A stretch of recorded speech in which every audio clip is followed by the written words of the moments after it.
నేను అతని వీడియోలో నుంచి ఒక చిన్న మాట మీకు వినిపిస్తాను. చూడండి. ఒక టీచర్ తన పిల్లలకి స్వాతంత్రం అంటే ఏంటి, స్వేచ్ఛ అంటే ఏంటి అని దాని మీద లెసన్ చెబుతున్నాడంట. నేరుగా స్వాతంత్రం, స్వేచ్ఛ అని చెబితే పిల్లలకి అర్థం అవ్వచ్చు, అర్థం కాకపోవచ్చు. కాబట్టి స్వాతంత్రము, స్వేచ్ఛ అనేది వారికి అర్థం కావాలి అనే ఉద్దేశంతో పాఠంలోకి వెళ్ళే కంటే ముందుగా ఒక ఉపమానాన్ని, ఒక సంఘటనని వారితో చెప్పాడంట. ఆ సంఘటన ఏంటంటే, ఒక వ్యక్తి 20 సంవత్సరాల పాటు జైల్లో ఉన్నాడు, చెరసాలలో వేయబడ్డాడు. 20 సంవత్సరాల పాటు ఆ వ్యక్తి ప్రపంచం ఆ జైలు గదే. ఆ జైలు గదిలోనే 20 సంవత్సరాలు గడిపాడు.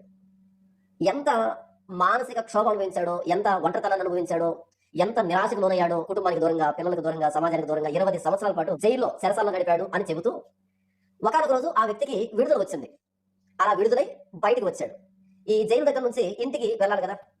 ఆ జైలు నుంచి ఆ వ్యక్తి ఇంటికి నడుచుకుంటూ వెళ్తూ ఉంటే దారి పక్కన ఒక వ్యక్తి పంజరాల్లో చిలకలను పెట్టి అమ్ముతున్నాడంట. 20 సంవత్సరాలుగా జైల్లో ఉండి ఒంటరితనాన్ని అనుభవించి కుటుంబానికి, పిల్లలకు దూరమై 20 సంవత్సరాల తర్వాత విడుదలై ఇంటికి వెళ్తున్నటువంటి వ్యక్తి ఆ పంజరాల్లో చిలకలు పెట్టి అమ్ముతున్నటువంటి ఆ దృశ్యాన్ని చూసి చెలించిపోయాడంట. చెలించిపోయి వడివడిగా ఆ వ్యక్తి దగ్గరికి వెళ్ళి తన దగ్గర ఉన్నటువంటి డబ్బంతా తీసి, అంటే 20 సంవత్సరాల వ్యక్తి జైల్లో ఉన్నప్పుడు రాళ్ళు కొట్టాడు, ఏం పని చేశాడో తెలియదు, మొత్తానికి జైల్లో పని చేస్తారు కదా, అలా పని చేసిన దానికి అంతో ఇంతో వేతనం ఇస్తారు కదా.